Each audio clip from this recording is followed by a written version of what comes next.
March 4th, 2025. Red Sea, 02:15 hours. The USS George H.W. Bush, hull designation CVN-77, is holding station approximately 180 nautical miles southwest of the Bab el-Mandeb Strait. She's the last Ford predecessor still operating at full combat tempo in the most contested maritime corridor on the planet. Her flight deck is alive despite the hour, crews in colored jerseys moving in that organized chaos the Navy calls normal. EF/A.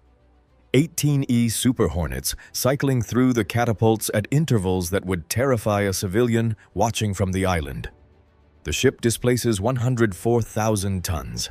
She is, by any objective measure, the most complex machine ever operated by human beings. And tonight, she is surrounded by hostile mathematics. Across the Red Sea's narrow width, Houthi operators affiliated with the Ansar Allah movement are watching her on radar. They know the Bush is there. They've been watching her for 72 hours. In the hills of Yemen, in hardened bunkers outside Hudaida and Al-Hudaida Governorate, launch teams are running pre-fire checklists on ballistic missiles and anti-ship cruise missiles that have already, over the past 18 months of this conflict, demonstrated their capability to reach and damage commercial shipping. The operators watching the Bush are not thinking about commercial vessels tonight. They're thinking about a $13.5 billion target that would, if struck, send a shockwave through American foreign policy felt from Washington to Beijing to Moscow simultaneously. From where they're sitting, the geometry looks favorable.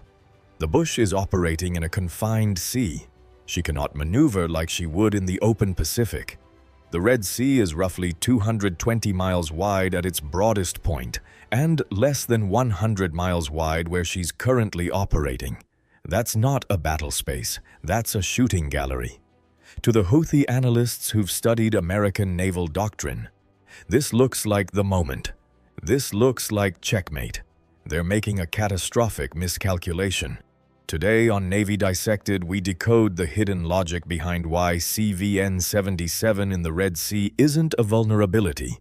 It's a trap, and we explain exactly how the steel curtain works. Let's begin by validating what the Houthi analysts believe, because they're not entirely wrong in their threat assessment. And dismissing their capability would be intellectually dishonest and operationally dangerous. The threats in the Red Sea theater are real, they are layered, and they have proven lethality. The analysts watching the Bush from Yemen are working with a legitimate playbook, and we need to understand it completely before we understand why it fails. The primary anti-ship ballistic missile threat in this theater comes from the Khalij Fars variant of the Iranian Fateh 110 family, sometimes designated by Western analysts as the Fateh 313. And along with the more recently transferred Asef and Tankil-class anti-ship ballistic missiles, all of which operate on maneuverability-enhanced re-entry vehicle technology. The Houthis have received, per open-source intelligence and statements by U.S. Central Command officials, a variety of these systems through Iranian supply chains running through Oman and direct maritime transfer. The Asef-class missile has a published range of approximately 300 kilometers, which translates to roughly 186 miles. The Bush is operating at 180 nautical miles from the nearest Yemeni coastline, which converts to approximately 207 miles. That number feels comfortably outside the threat envelope until you do the math. Range figures published by adversary states are conservative. They represent minimum tested performance, not maximum theoretical capability, and U.S.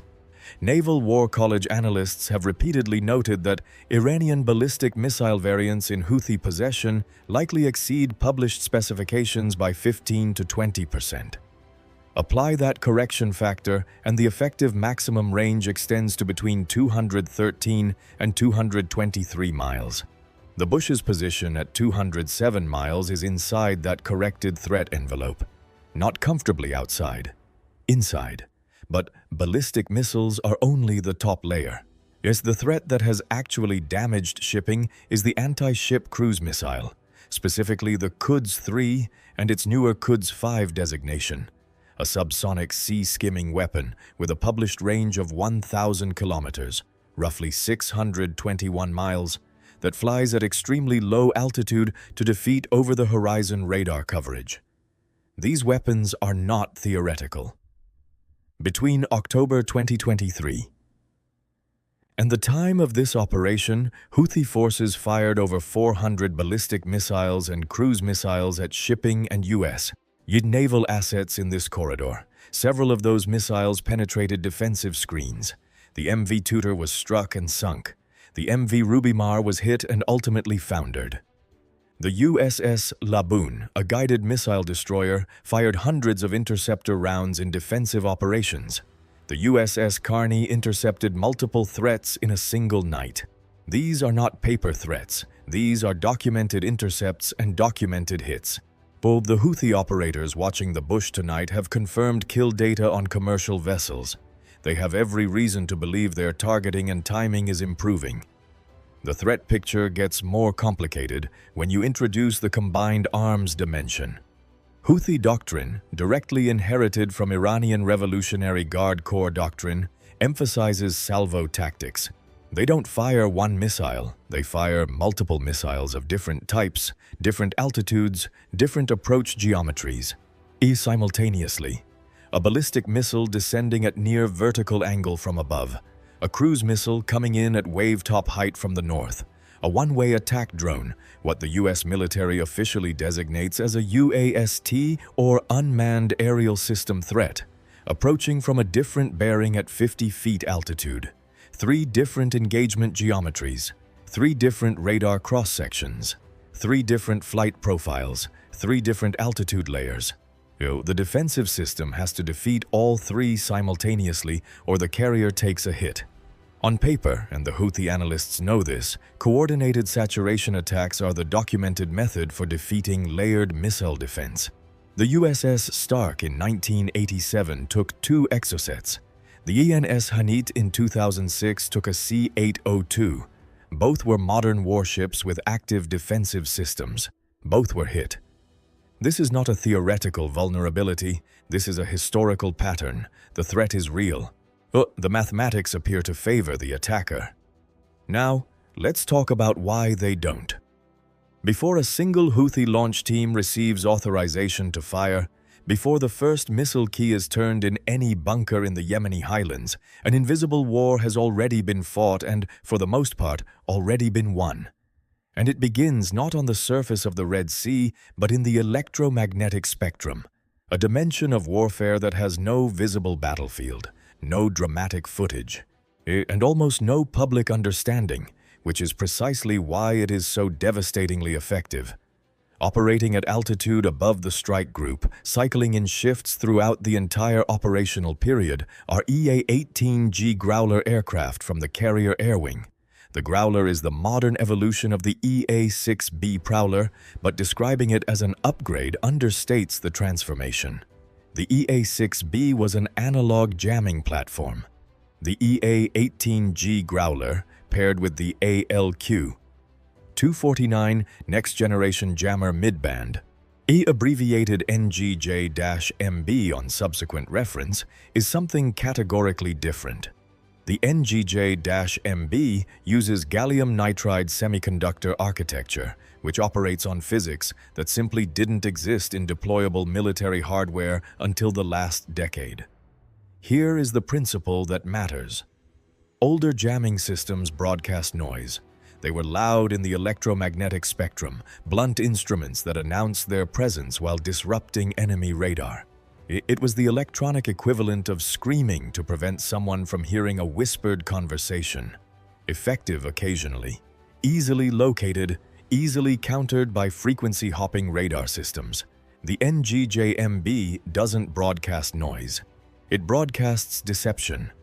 When a Houthi surveillance radar, and these are Iranian-supplied systems, copies of the Ghadir and Seper long-range surveillance radars, sweeps across the Red Sea looking for the Bush's radar cross-section. That radar is transmitting a specific waveform, a fingerprint of frequency, pulse repetition interval, and modulation scheme unique to that radar type. The NGJMB receives that pulse in microseconds, digitizes the waveform, analyzes its characteristics, and transmits back a doctored return signal. The technique is called inverse gain jamming combined with range gate pull-off, and the result is not that the radar loses the carrier. The result is that the radar finds the carrier in the wrong place. The Houthi radar operator is staring at a screen that shows the bush at a specific bearing and range. His system looks nominal. His software shows no jamming alert, no electronic attack warning, because the signal coming back from the Growler is so precisely crafted to match the expected return that the radar's own processing software classifies it as a valid contact. He is building a targeting solution on a ghost.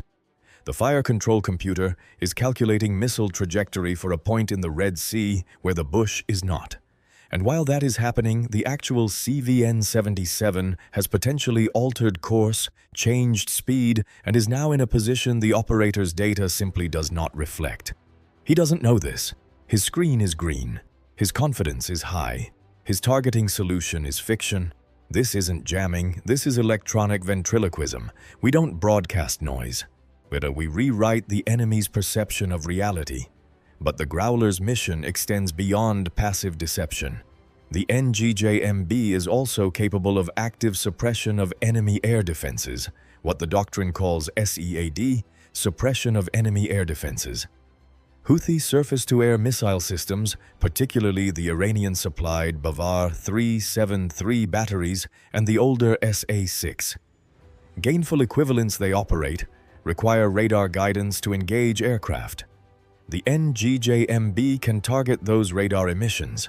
They determine their precise frequency parameters and transmit a focused, high-power jamming beam specifically tailored to that system's operating frequency. Not a broad noise carpet. A surgical high-power pulse on the exact frequency the missile guidance radar needs to function.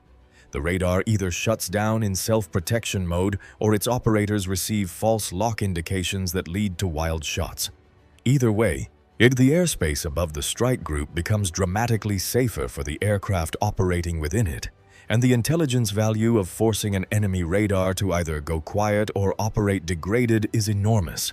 Once a radar goes quiet, it tells you exactly where it is and how much it fears exposure. Complement the Growler with the E-2D Advanced Hawkeye, the carrier-based airborne early warning and battle management aircraft, and you have the second critical invisible layer. The E-2D's AN/APY-9 radar, first use here, Airborne Early Warning Radar, APY-9, is not a search radar in the traditional sense. It is an ultra-high frequency, UHF, rotodome system capable of tracking over 2,000 simultaneous contacts at ranges exceeding 300 miles, including contacts at near sea level that would be below the radar horizon for any surface ship in the formation. The Hawkeye sees the wave-top skimming cruise missile that the destroyers can't see yet. Yet it sees the ballistic missile's launch plume at the moment of ignition, before the missile has traveled 50 miles. It is feeding that data, fused with satellite sensor data, submarine acoustic data, and surface radar data, into a single integrated air picture that every ship and aircraft in the strike group receives simultaneously via the Cooperative Engagement Capability, or CEC, data link. The enemy operator who fires his missile and watches it disappear over the radar horizon, thinking he's achieved a successful launch into a blind zone. That operator doesn't know that his missile has been tracked since the moment it left the rail, and that a firing solution for its intercept was computed before it completed its first kilometer of flight. The enemy never sees the battlefield the way the Hawkeye sees it. They are fighting with a map. The Bush's strike group is fighting with a live feed. But suppose the electronic deception partially fails. Suppose the Houthi battery is equipped with a backup optical tracking system, a passive infrared seeker that doesn't emit radar energy and therefore cannot be jammed, and they have managed to develop a firing solution through alternate means. The ballistic missile leaves the launcher. Its solid fuel booster ignites with a signature that generates a thermal bloom visible to space-based infrared surveillance satellites in geosynchronous orbit above the Indian Ocean within the first 4 seconds of flight. That thermal event is processed, its trajectory computed, and the data is downlinked to the strike group via the Space-Based Infrared System, SBIRS, through a relay that takes approximately 30 seconds from launch detection to strike group notification. But the SM-3 interceptor doesn't need to wait for the threat to arrive nearby. The SM-3, Standard Missile 3, Block 2A, a co-development between the United States and Japan, can engage exo-atmospherically, above the atmosphere, where physics works differently than it does down in the air and where the advantages shift decisively toward the defender. Here's the physics that rewrites the engagement math.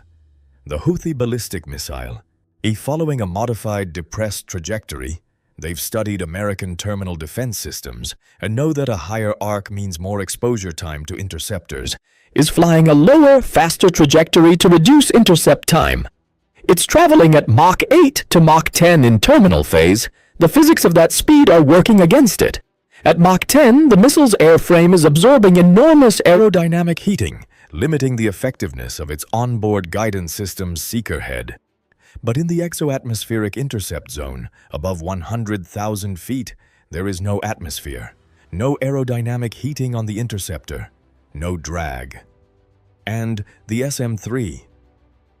Block 2A's kinetic warhead, technically a kinetic kill vehicle, or KKV, is a 30-kilogram tungsten composite projectile with its own miniaturized guidance system, its own infrared seeker, and its own divert and attitude control system, DACS, that uses tiny thrusters to make final steering corrections in the vacuum of space. Do the math on the kinetic energy at intercept. The KKV mass is 30 kilograms. The combined closing velocity at intercept is approximately 8 to 10 kilometers per second. Kinetic energy equals 1/2 mass times velocity squared.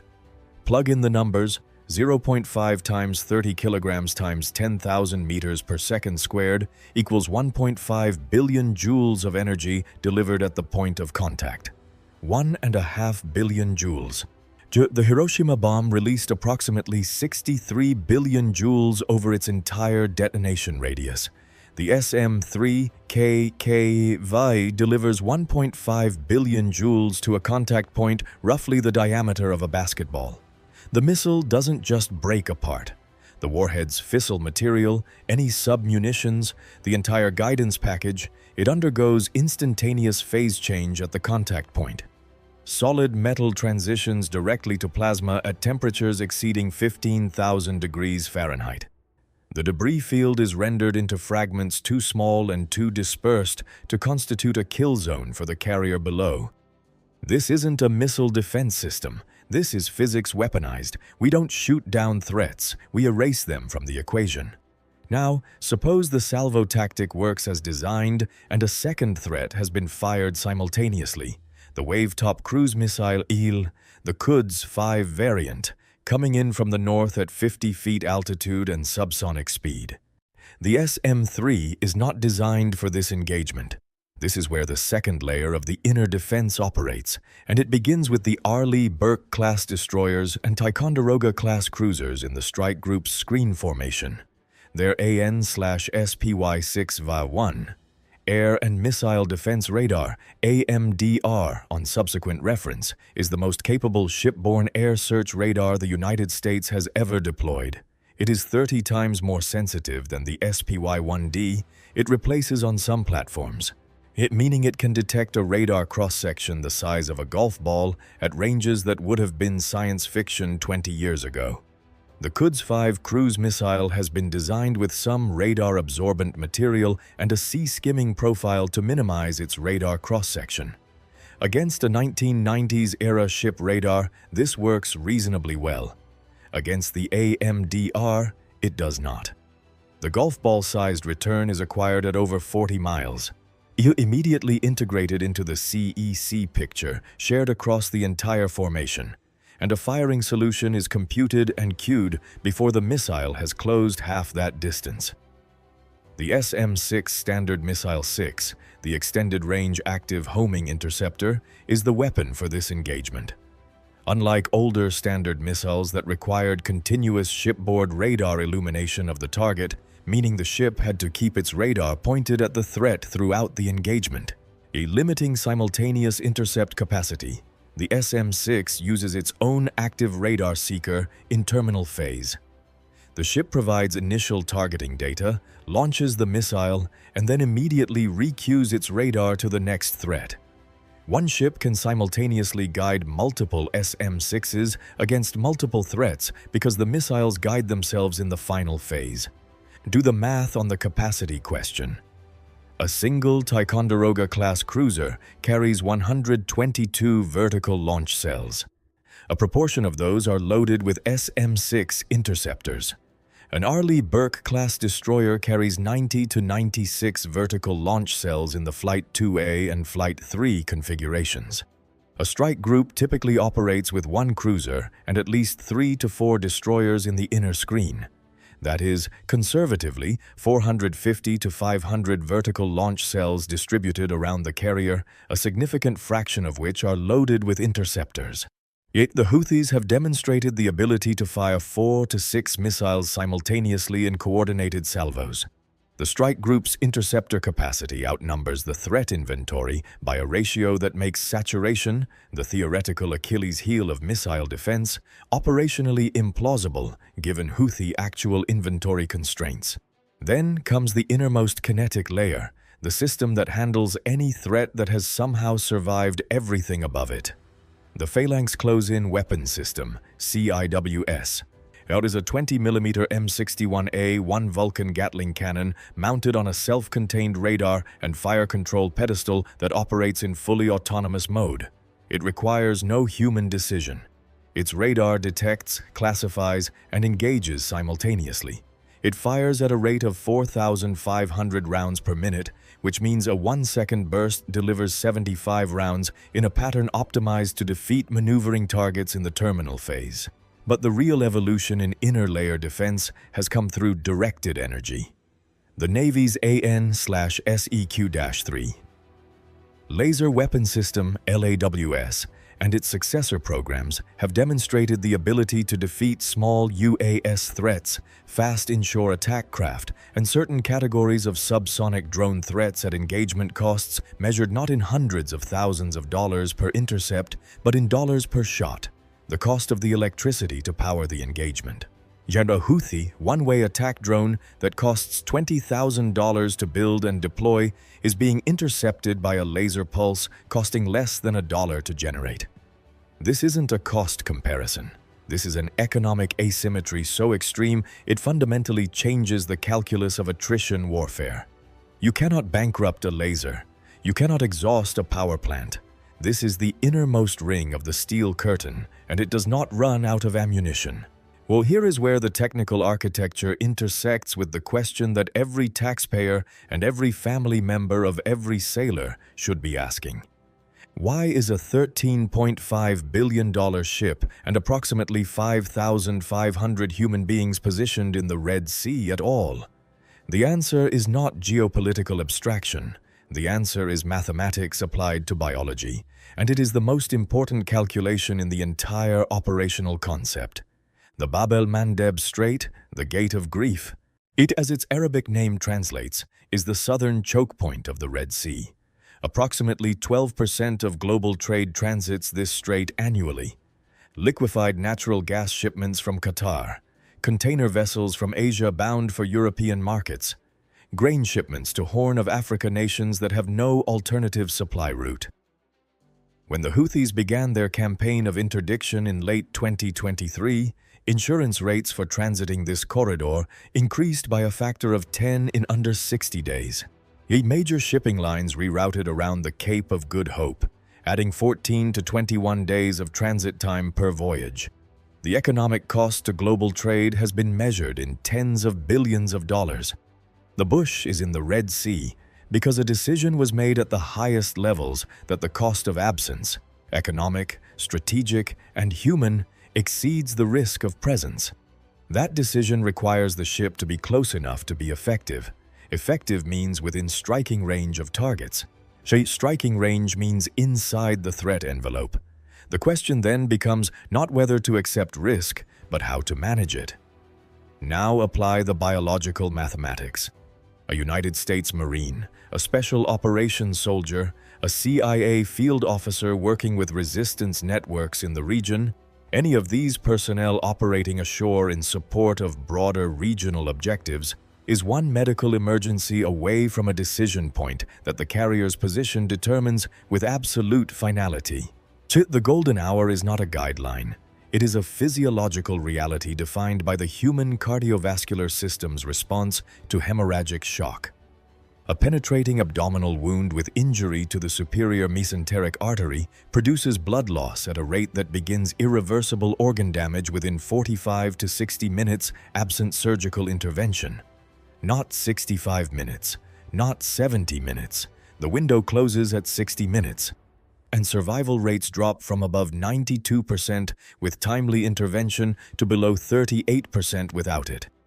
That cliff is not gradual. It is a threshold, and crossing it means the difference between a phone call home and a casualty notification. Now subtract the fixed overhead of medevac operations. The MV-22B Osprey, the tilt-rotor aircraft that serves as the primary long-range medevac platform in this theater, requires 11 minutes from scramble order to wheels up in a hot deck configuration with a flight medic and trauma kit embarked.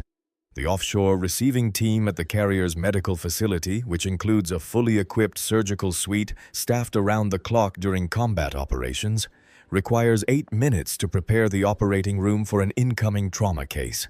That's 19 minutes of fixed overhead consumed before the aircraft has moved a mile.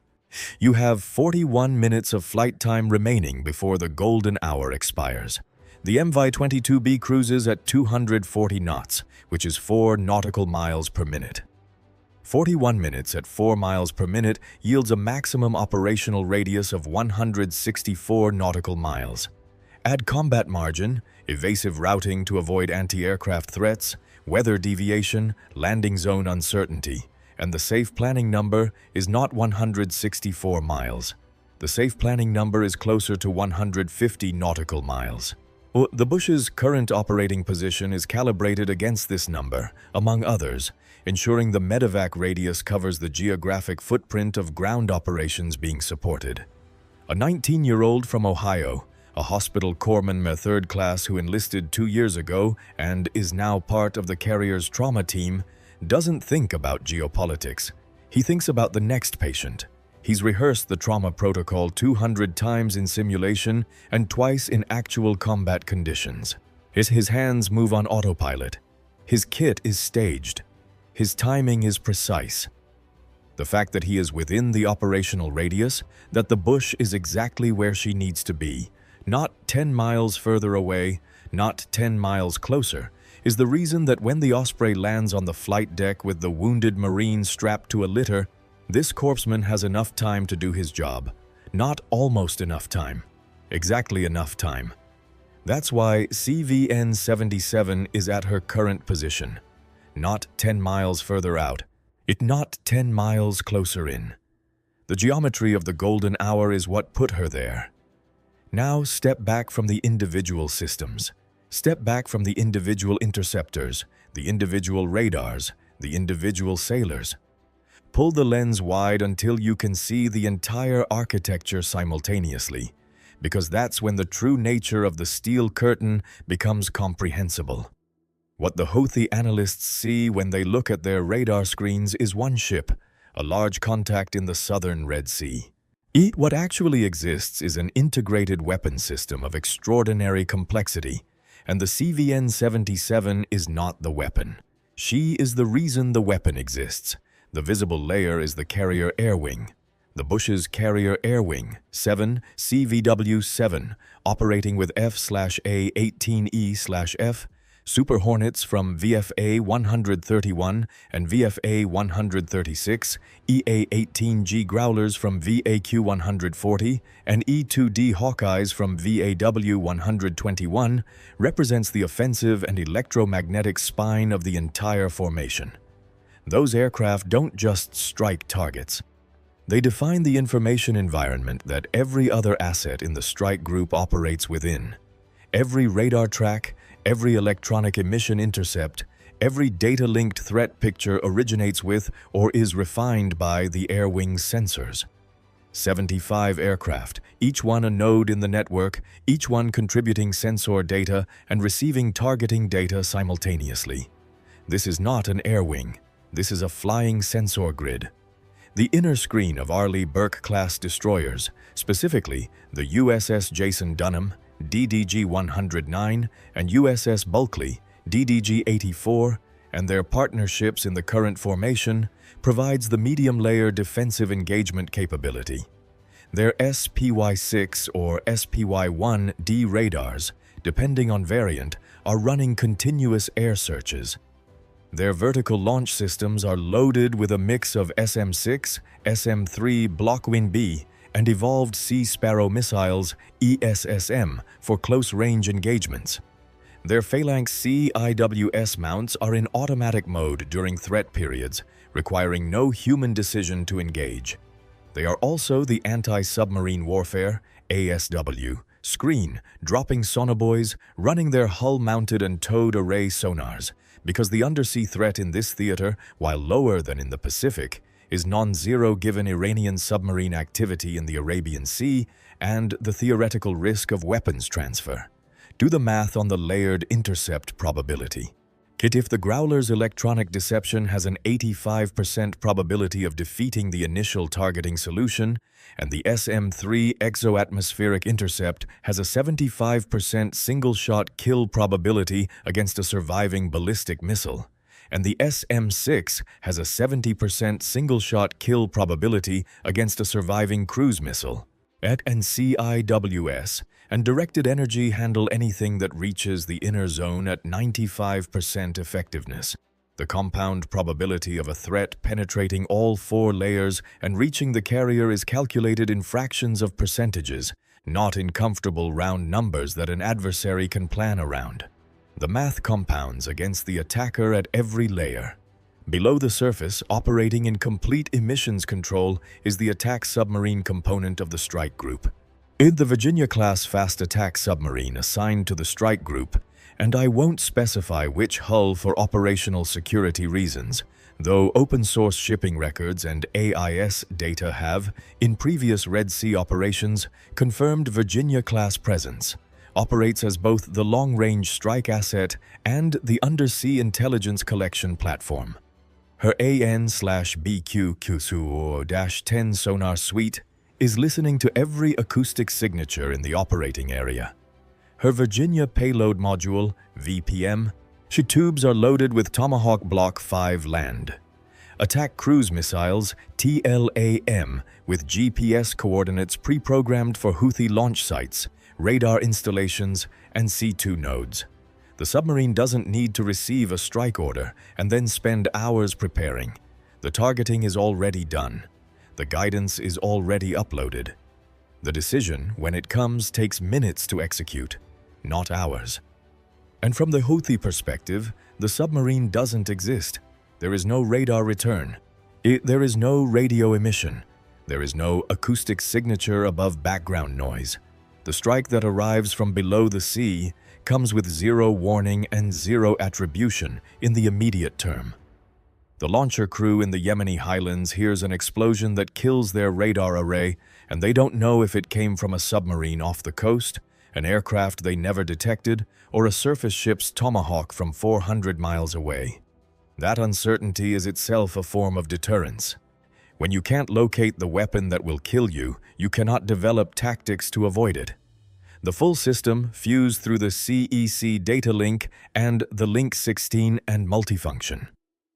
Advanced Data Link, MADL, communications architecture operates at a speed and integration level that has no historical precedent. One ship's radar can cue another ship's missile. An aircraft's sensor can trigger a submarine's launch. A satellite's thermal detection can initiate an intercept sequence on a surface vessel hundreds of miles from the launch point. This is not a collection of ships and aircraft. This is a distributed, networked organism in which every node both contributes to and benefits from the collective intelligence of the whole. Remove the Hawkeye and the long-range air picture degrades.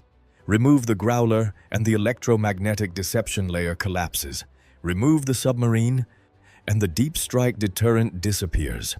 Remove the destroyer screen, and the medium layer intercept capacity drops below what the threat demands. But with all of it in place, synchronized and networked, what the Houthi analysts see as a target sitting in a shooting gallery is actually something entirely different. It's a calibrated trap.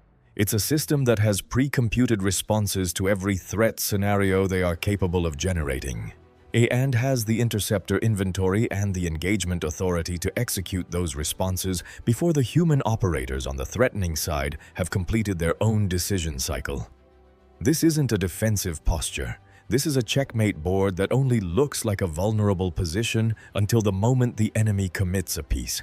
The final element of the steel curtain concept is the one that's least discussed in open-source naval analysis, and it may be the most consequential for the long-term trajectory of this conflict. The Bush's presence in the Red Sea is not just a defensive proposition. It is a daily intelligence operation, an open-source surveillance mission, and a strategic signaling exercise of the highest order, all conducted simultaneously and all contributing to a deterrent effect that is impossible to quantify but very possible to observe in enemy behavior.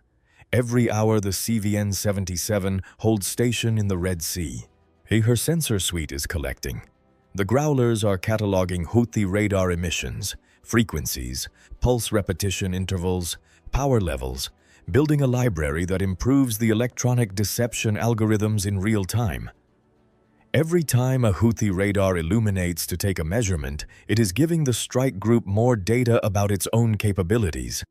The E-2D Hawkeyes are tracking patterns of life in the Houthi operating areas, correlating vehicle movements with radar activations with communication intercepts, building the targeting packages that would be executed in the opening hours of a major strike campaign if that decision were ever made.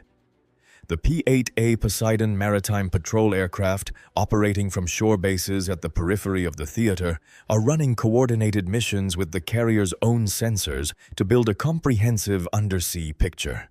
This is intelligence warfare conducted at industrial scale, and it has a compounding return. The longer the Bush operates in the theater, the better the targeting picture becomes. The better the targeting picture becomes, the faster and more completely a major strike campaign could be executed. The Houthi leadership understands this, even if they can't see the specific mechanisms. This is why their rhetoric consistently escalates, but their actual launch rates against U.S. Navy combatants, as opposed to commercial shipping, have been modulated by a clear awareness that crossing certain thresholds triggers consequences their force structure cannot survive. The steel curtain isn't a single piece of technology. It isn't the phalanx. It isn't the SM-3. It isn't the Growler's NGJMB. The steel curtain is an architecture of overlapping lethality, persistent intelligence collection, and calibrated deterrence.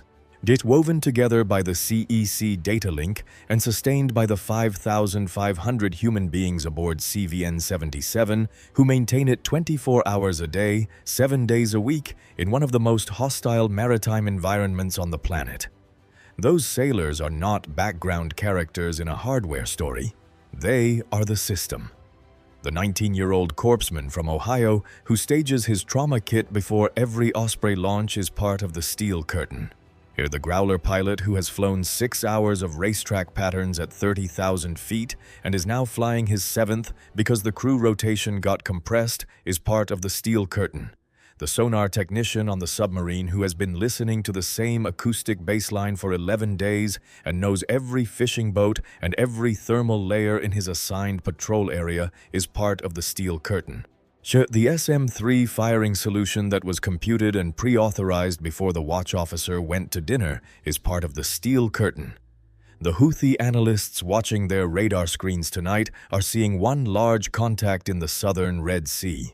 They are calculating ranges and trajectories and firing solutions based on the assumption that they understand the system they are looking at. They do not. The contact on their screen is the visible fraction of an architecture so deeply layered, so thoroughly networked, and so comprehensively prepared that the act of pressing the launch button is not the beginning of an attack on the Bush. It is the beginning of the end of whoever pressed it. The geometry has been solved from every angle. The intercept solutions are preloaded, the submarine's waypoints are programmed, the Growler's frequency library is updated. The Hawkeye is tracking every contact within 300 miles right now, in this moment, as you watch this. The engagement has been pre-fought and pre-won. What remains is only the formality of execution if the adversary chooses to initiate it. The USS George H.W. Bush is not sitting in a shooting gallery. She is the shooting gallery's owner. The steel curtain isn't a shield. It's a closing door, and once the enemy steps through, the physics and the mathematics and the networked intelligence of the most capable naval strike group in history ensure there is no stepping back out. The curtain holds. Shutter the watch continues. The calculations are complete, and the answer has never changed. American naval power in this theater exists precisely because the cost of absence is measured in things that cannot be replaced. Trade routes, allies' confidence, and the golden hour of a 19-year-old corpsman's next patient. The steel curtain doesn't just protect CVN-77. It justifies her presence by making her presence the most expensive bet the enemy can make. And they know it. The curtain holds. If this breakdown of the Red Sea's layered defense architecture changed how you understand what CVN-77 is actually doing in that corridor, type curtain in the comments right now and tell us which layer surprised you most. If you want the complete breakdown of how the Virginia-class submarine fits into the Red Sea kill chain, that analysis is already in the works. Hit subscribe so you're there when it drops. The architecture never sleeps, neither does Navy Dissected.